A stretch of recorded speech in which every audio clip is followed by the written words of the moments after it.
No clue what that means, but okay. Sorry, I just ate my mask. That's a new one on me. Anyhow, what's up, everybody? So today I thought we'd start on this problem here, because it seems to me that it's a good review problem for what we were talking about at the end of the last class. So we had this idea of the general power rule, and I said that it was a special case of what's called U sub. In this problem here, we're going to attack using U sub. Start off with, let me grab not green, but purple. So rewrite out our integral again. We got 7x squared, the square root of x cubed plus 1 dx. Excuse me. People at home, really quick. Is this blurry to y'all? No, it's not. Awesome. All right, cool. All right. So we're going to rewrite this in terms of exponents, right? We're going to try to get rid of this radical. So redoing it, we've got 7x squared, x to the cubed plus 1, all that raised to 1/2 power dx.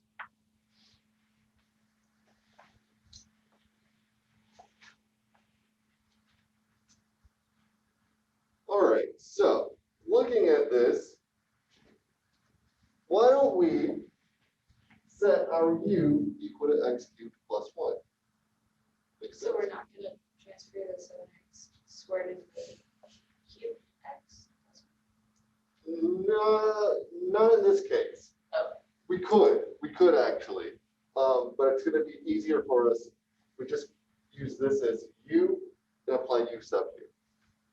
So what u substitution is going to say is, hey, let's consider this thing to be u, x cubed plus 1.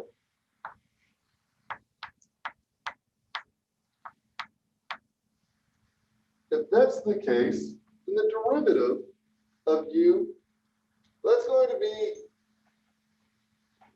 just 3x squared, right?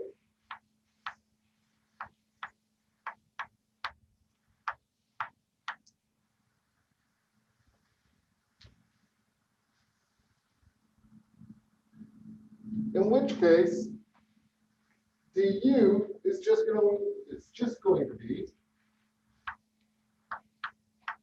3x squared dx.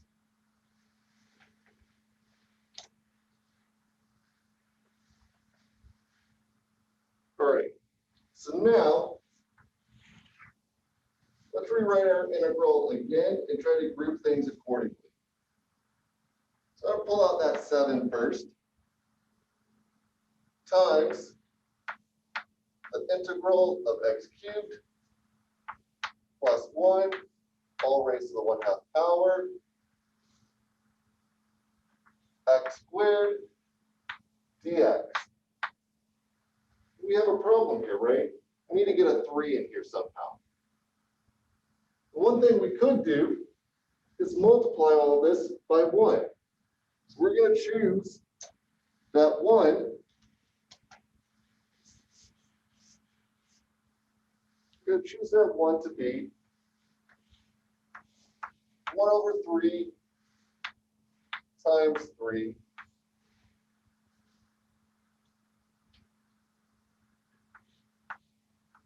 x squared dx. Now we chose to use 1/3 times 3 to represent our 1, just because this way we're going to get this 3x squared dx. Make sense?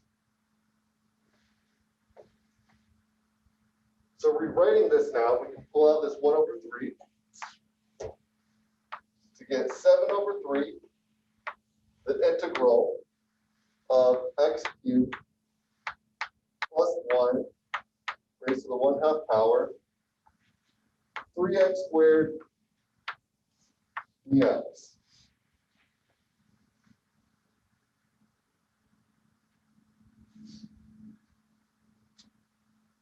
Now we're going to sub in our U and our DU.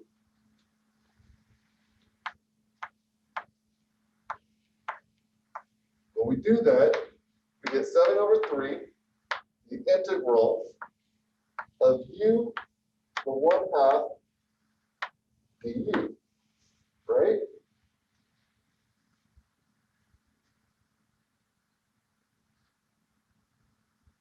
So this thing we can integrate using the simple power rule. Agreed? So applying the simple power rule, we're going to get 2 over 3 U times U to the 3 over 2, the quantity plus Z.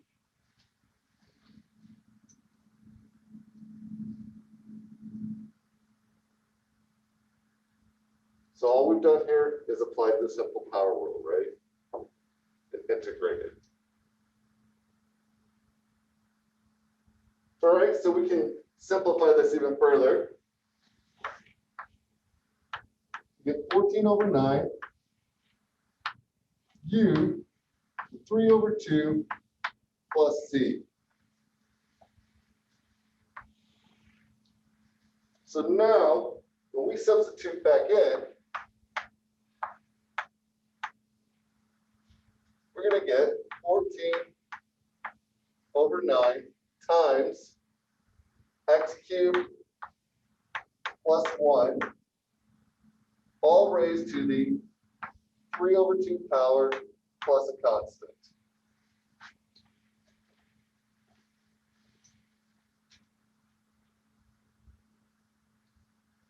So the entire process from start to finish is really about rewriting everything, right? First, we want to rewrite a radical as a power. Then we want to identify what could be a u, take that derivative so that we can find the differential du. Then we want to rewrite this integral in a way that lets us see how we're going to use our u du, right?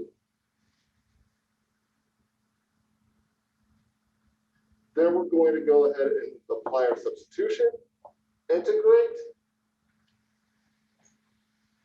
and then put back what u was. Make sense? Kind of, sort of? Yeah. So having said that, let's look at what the solution was. Compare. According to the book, it comes out to be 14 over 9 times the quantity x cubed plus 1 raised to 3 over 2 power plus c. If you notice, they do the same thing, right? You say, all right, we write everything with an exponent, multiply and divide by 3.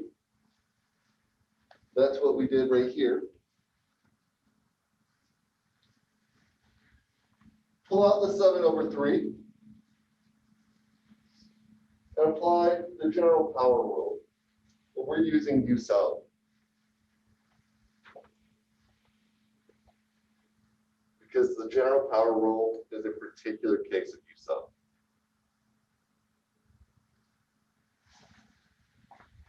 So at this point, the book gets into what's called substitution. Okay, it is u sub. And all they're trying to tell you here is that think of the general power rule and break it down to what its basic components are saying. Given that you have something of this form, we can think of this as being the integral u to the n du. They kind of expand on this idea of what u sub actually means, what it actually is, right?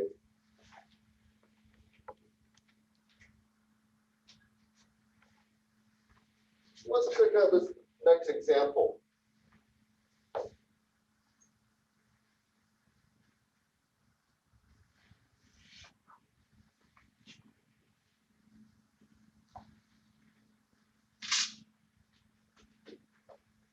really need self-erasing chalkboards. That'd be so convenient. They have those, Whiteboards? the automated whiteboards, yeah. Yeah. Unfortunately, they don't let me use them. So, first thing we're going to do is rewrite this integral in terms of a power, right? In terms of exponents.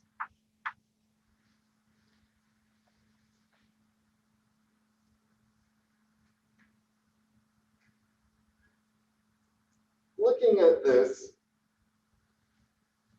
pretty obvious the only possible u we've got here is 1 minus 3x, right?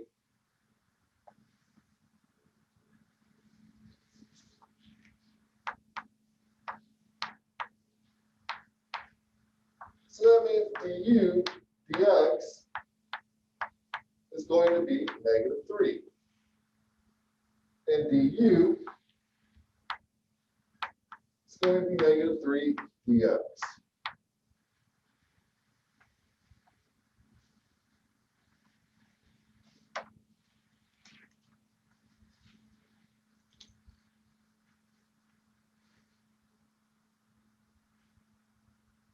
Okay, how are we going to rearrange this to get this du? We're going to multiply by 1 again, right? We're going to say, hey, this thing can be rewritten as 1 minus 3x, all raised to the 1/2 power. Now multiply by 1. In our case, it's going to be -1/3 times -3 dx.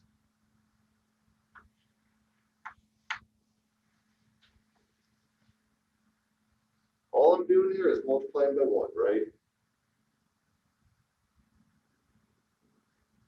Since this comes out to be -1, to +1, we haven't changed anything. Agreed?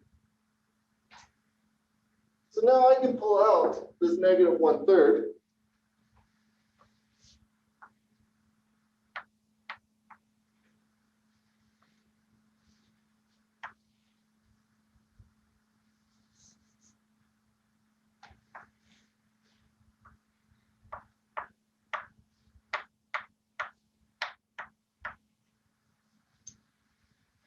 Well, I'm going to try to write this in 3 different colors.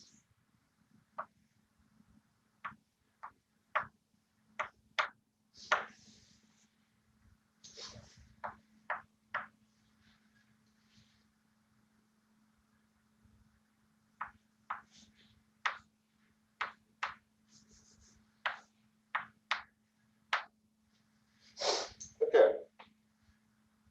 So, looking at all of this, we've got equalities here. Now we're going to apply u sub. Agreed?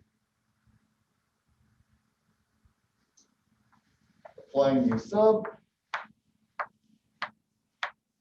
We get this thing comes out to be 1/3 u to the 1/2 power u.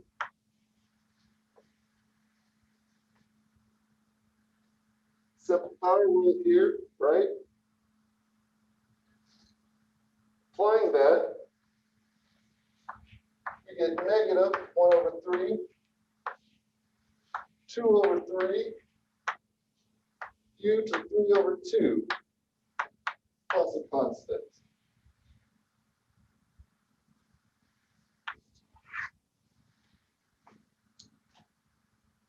So now, applying u sub again, substituting back in what u is, get -1/3 times 2/3, 1 minus 3x, all raised to the 3/2 plus a constant. But hey, we can simplify some of this, right? So why don't we do that? Comes out to be -2/9 times the quantity, 1 minus 3x here it's a 3/2 power plus a random constant. We don't know what that C is, so we're just leaving it that way, right? Can't you still simplify?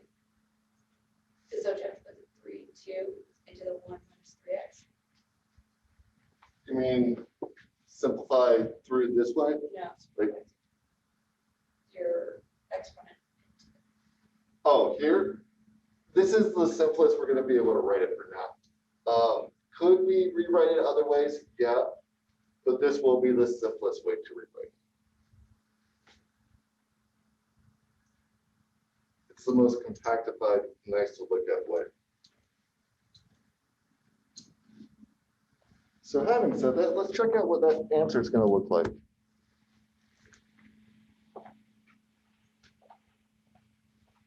So we start off by saying, A, let's identify our u, du, du, dx, and du.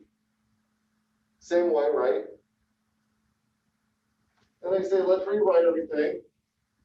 Now, apply substitution. And go from there. Now you'll notice here, they like to start by saying, what do we have and compare that to du. So what they're doing when they get this negative 1/3 du is they're starting with what du ought to be.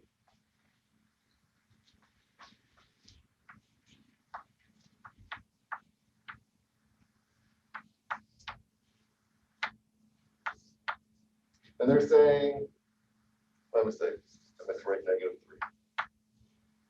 And they're saying what we have is only dx, right? So comparing the two, we get that this has to be -1/3 du. That's what they're doing here. I personally like this multiplying by 1 trig instead,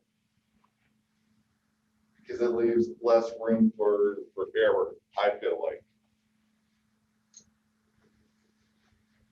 There are times later on in courses like Calc 2 where a trig substitution might be used and things get a little bit hairy.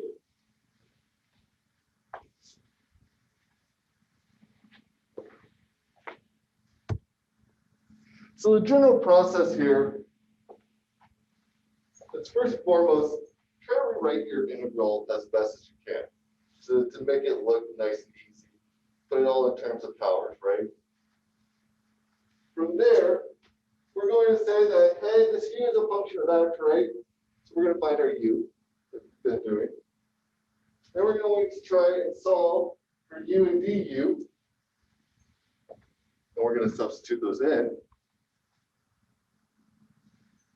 So we're going to integrate it now with everything in terms of u. We're going to rewrite and simplify everything. Then we're going to substitute back in. And then we can check our answer using a derivative again. If when we differentiate, we get our answer back, our integrand back, we're good to go. Make sense? So having said that, just a few notes on this idea of substitution. So the book likes to call it substitution. Google it, and I'd like for all of y'all to Google it, because that's just a good practice to have. Google things as you're going through a class to learn more about it, to better understand it, to see other perspectives on it. If you Google it, U-sub is the thing that you're going to want to Google. It's more commonly called U substitution. And this whole idea comes from the chain rule. So let's think back to what the derivative actually tells us, right? Set the entire problem.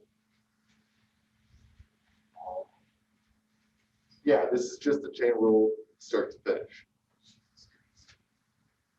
It looks crazier than what it actually is, right? I'm just rewriting it. These two statements are literally the exact same. I'm just writing it in different notation here.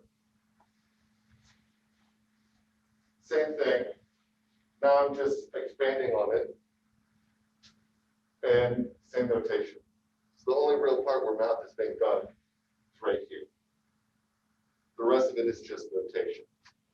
But having said that, let's think back to what the derivative even tells us. So dy dx, this is the rate at which y changes with respect to x, right? So when we have, so let me write that down.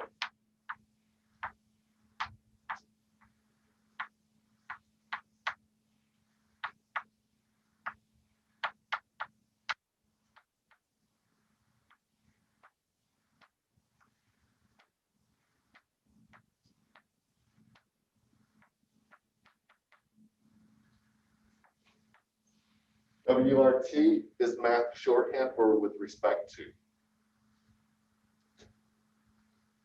So when we have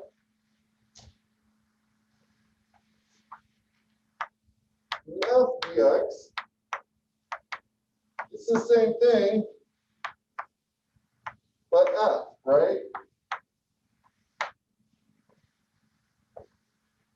Agreed?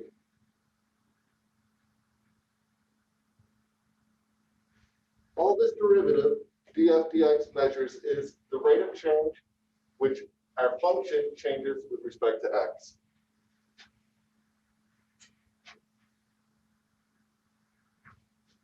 The rate at which f changes with respect to x, is what I'm trying to say. So if that's the case, looking now at the chain rule.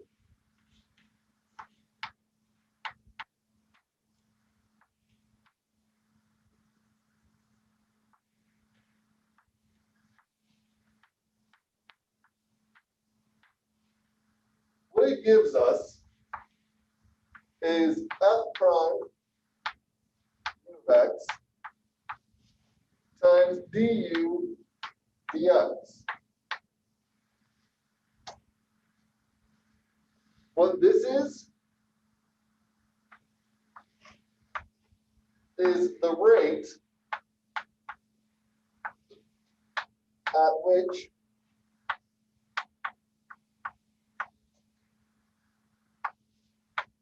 f changes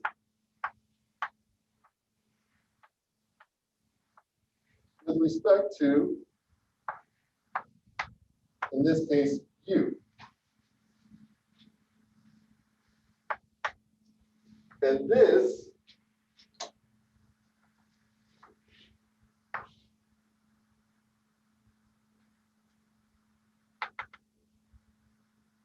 u changes with respect to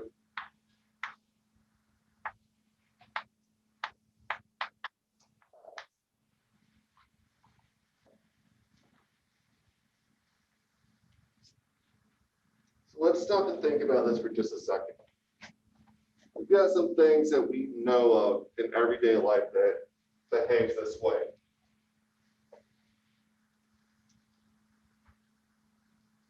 Miles per hour to kilometers per hour, right? Kind of works this way, doesn't it? What we're saying then is that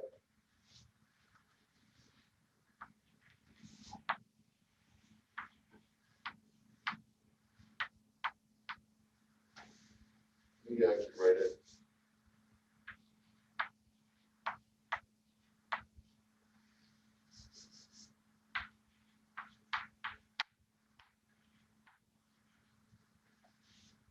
So if we want to go from miles per hour to kilometers per hour, what we need to look at is going to be dm. Actually, it'll be easier to go the other way.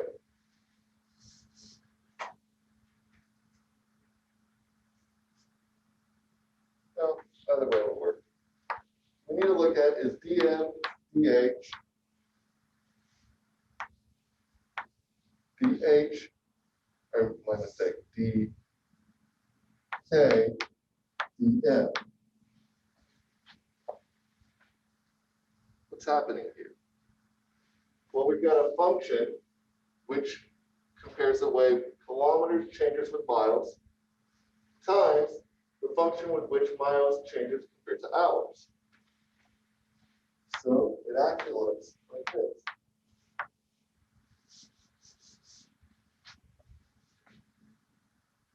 It's a chain rule, isn't it? What we've got is this function that takes in miles,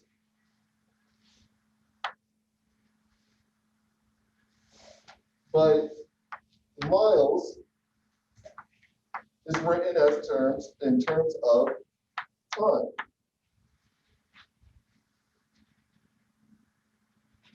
Makes sense what I mean? So just as a comparison of what the chain rule is doing, it's acting like a rate of change. It's comparing the way our function changes with respect to that interior function times the way that interior function changes with respect to x.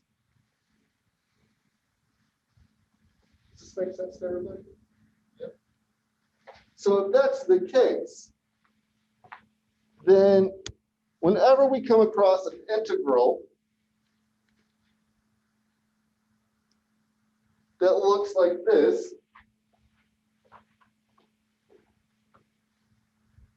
what U substitution is saying is, hey, to get back to what you started with, you really don't actually need to consider all of this stuff. What you need to consider is that function as a variable of your interior function. Does that make sense what I mean? So what we're doing here is ultimately saying,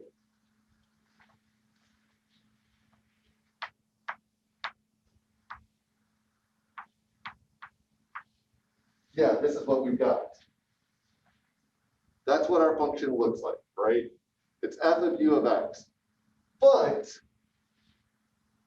for all intents and purposes, why don't we just think of u as a single variable?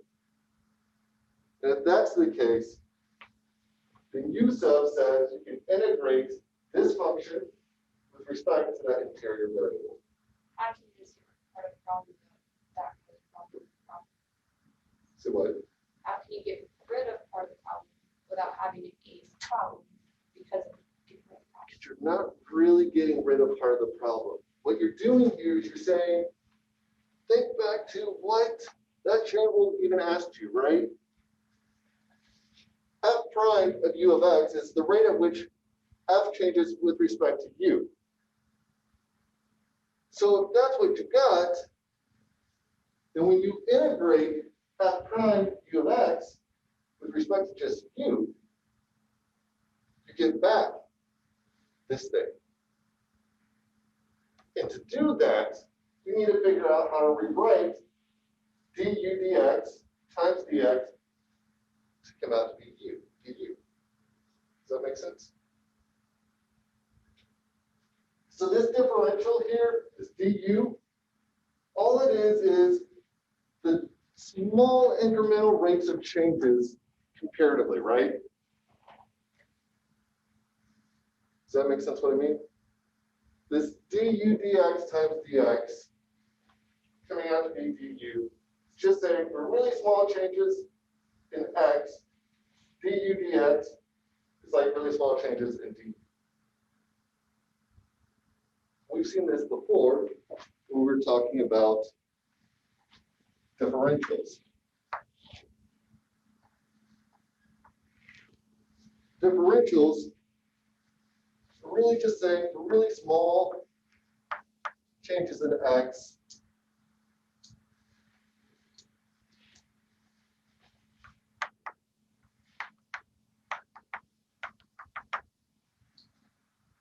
this is how y is going to change.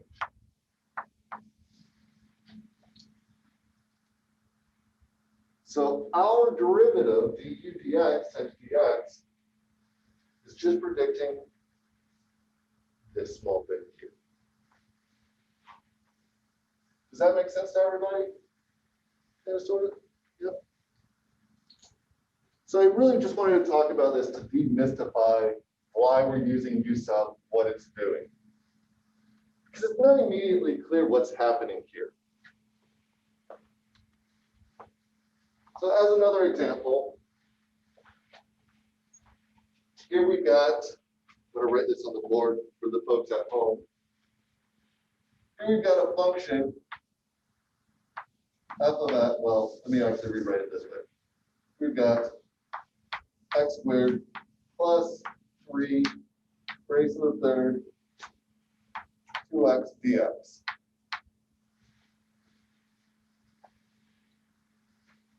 If we wanted to, we could rewrite this as f prime of u of x, right? Excuse me. This is going to be u cubed. Then we're going to say, all right, well, that's u cubed. Then u of x, that thing's got to be x squared plus 3, right? And now, from that, we know that du dx, well, that's going to be 2x. So du is going to be 2x dx.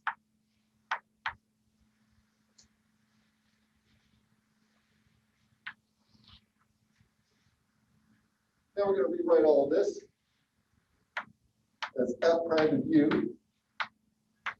du dx dx. Well, what do you know? It looks like chain rule, but in reverse now, right? And this is where u sub comes in. This is what u sub is doing. It's saying we can do this same process using less information and still get out the right answer. What I mean by that is we can encode all of this with a substitution.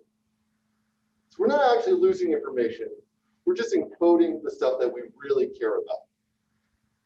We're just really saying that, hey, we don't necessarily have to do this integral to get our answer. What we need to do is find a way of writing it in a better way.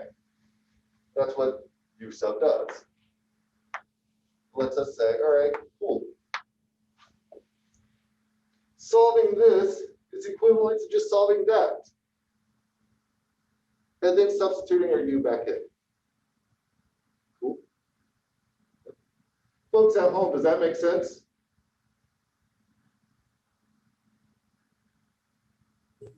Yes. Awesome. So using this process, what we end up getting here is going to be 1 over 4 u to the 4th plus a constant, right? Now we're just going to substitute u back in.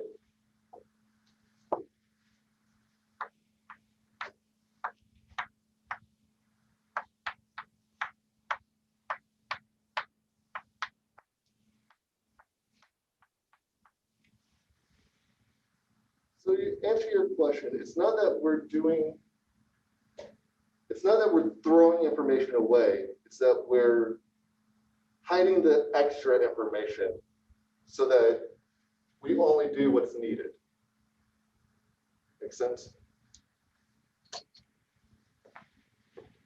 And that's really the beauty of u sub, is that it lets us simplify things to such an extreme. That said, well, we'll get to that example in a little bit.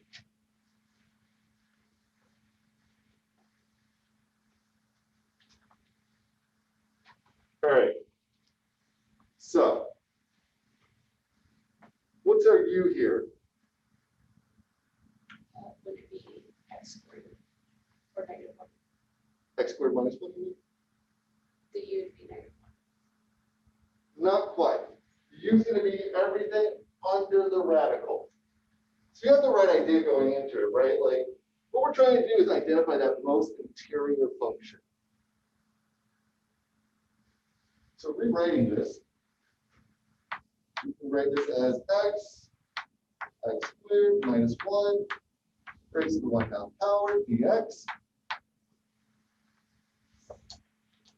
Like I said, you have the right idea. We want to use this most interior term. We're going to say that's u.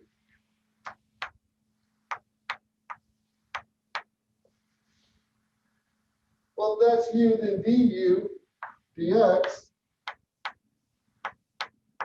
that's going to be 2x, right?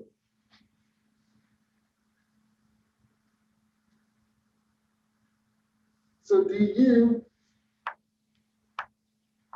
that's going to be 2x dx.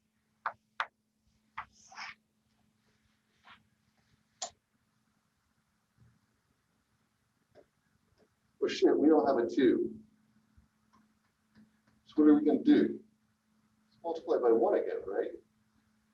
Use that trick that I keep bringing up.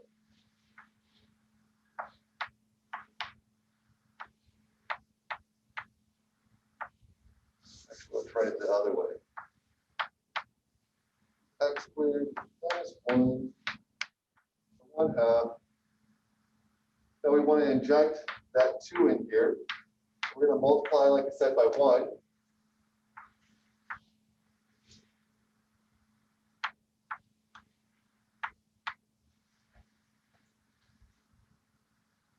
We're going to say, all right, well, all we really care about is keeping this 2 here. So let's throw that 1/2 out front. Because all we're doing here is multiplying by a constant. Anyhow, doesn't really change anything if we just throw this out front.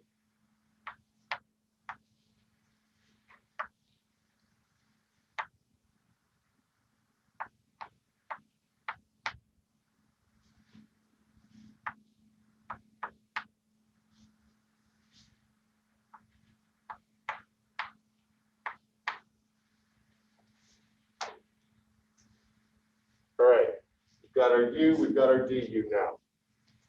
Let's rewrite this in a way that we like. That's 1/2 the integral of u to the 1/2 du. Damn, that looks better than what we had.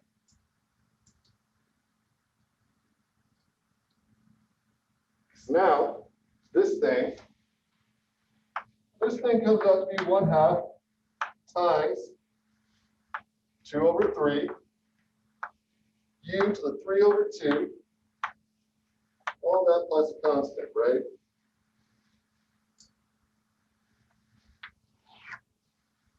I prefer to simplify before I try to u sub back in, right? Just because it'll make the math a little bit easier to work with here. So let's go ahead and do that. That comes out to be 2/6 u to the 3/2 plus a constant. I forgot to say this is substitution.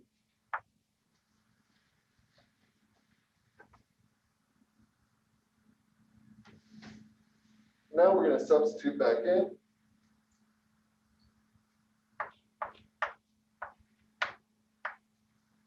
Get 2/6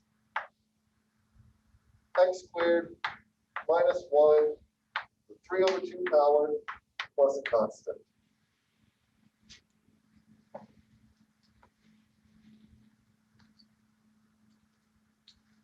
Now let's compare answers.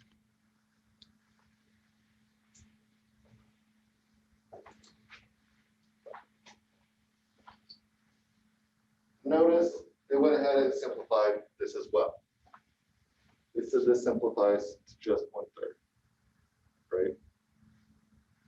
Then that should have been obvious here, but I wasn't thinking about the cancellation. I was just thinking about multiplying our fraction together. We could have did like that and got just 1/3 here.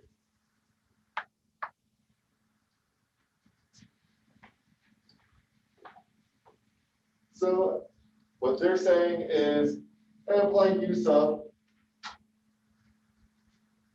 integrate it, simplify identify, substitute back in. And if you really want, check your work. Take the derivative of your answer to make sure it comes out to what your integrand was. If it does, you're golden. If it doesn't, well, you need to go back and check your work. Yep.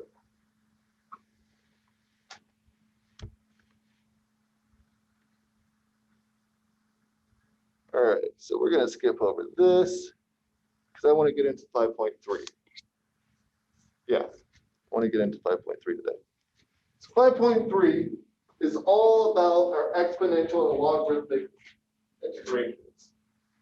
Start off with, we got exponentials. Now notice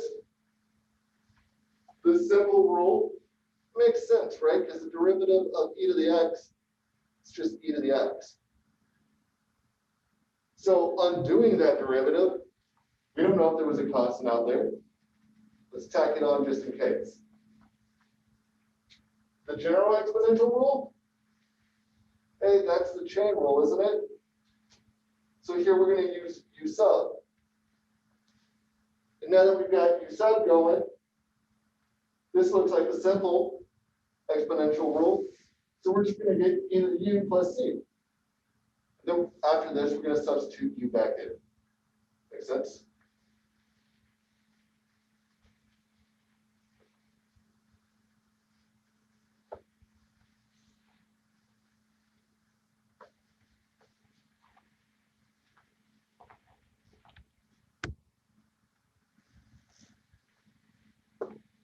So let's look at a couple examples really quick. Starting with A, we've got 2 e to the x dx. Well, I do declare, I believe we can pull out that 2, right? So let's do that.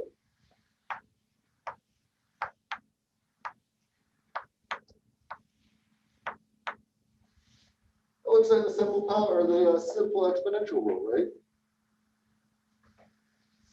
So this thing must come out to be 2 e to the x plus a constant.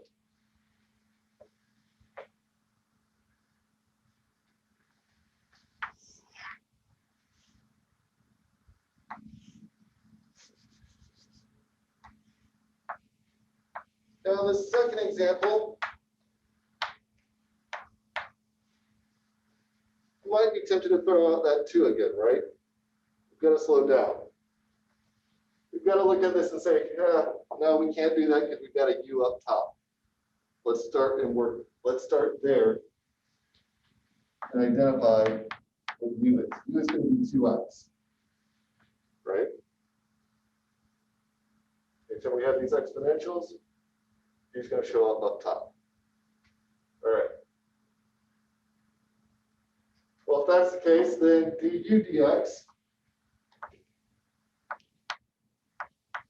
that's going to come out to be 2. So du then, that's going to be 2 dx.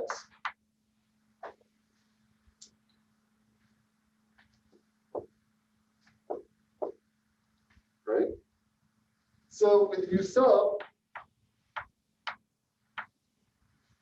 this thing's going to become e to the u du, which is equal to e to the u plus a constant. Subbing your u back in.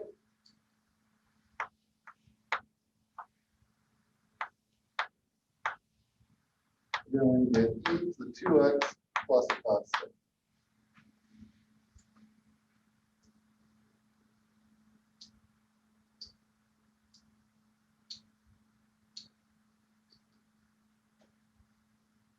And in the case of C, well, all we're going to do with C is apply the sum and difference rule, right?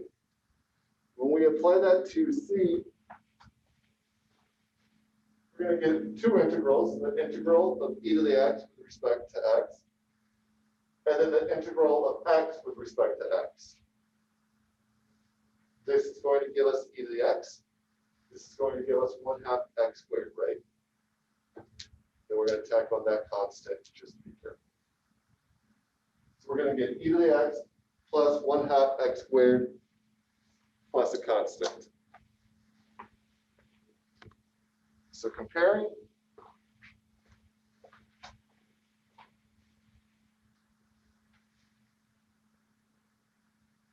A comes out to be 2 e to the x plus a constant.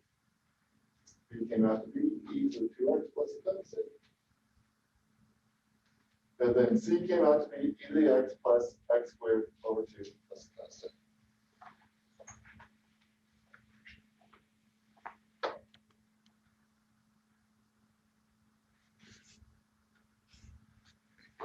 Good time.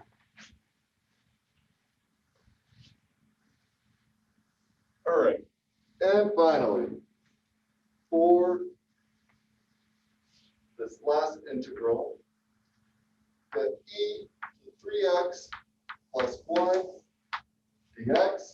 Well, a minute ago, I said anytime you have an exponential, look for your u to be the exponent, right? What's up top. So u is going to be 3x plus 1. So du dx, that's going to come out to be 3. So du is going to be 3 dx.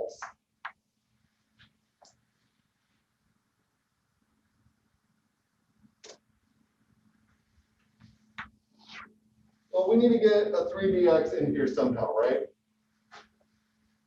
So why don't we multiply by 1 again? It's the mathematician's favorite trick. E 3x plus 1 times 1 over 3 times 3 dx. And we're going to pull out that 1/3.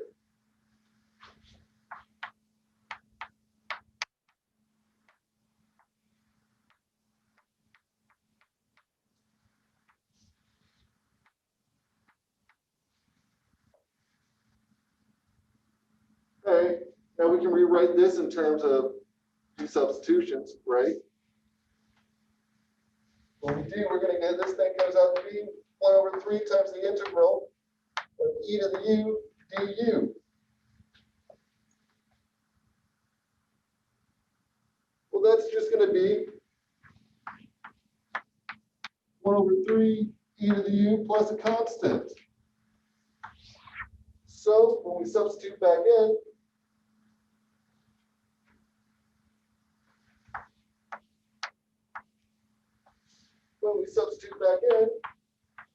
what we're going to get is 1 over 3 e to the 3x plus 1 plus a constant. Bada bing, we're done.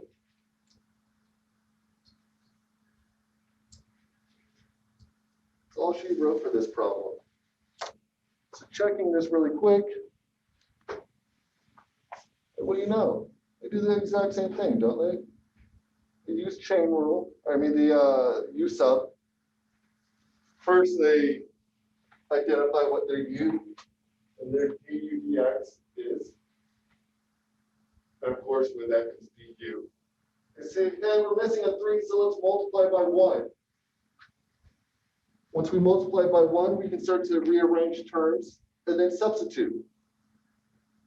Once we substitute in, we can integrate using u sub, right?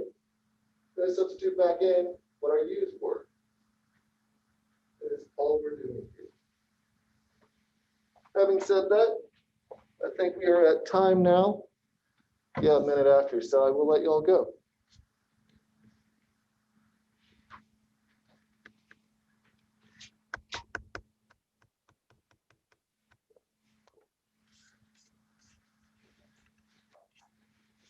If y'all have any questions, I'll stick around.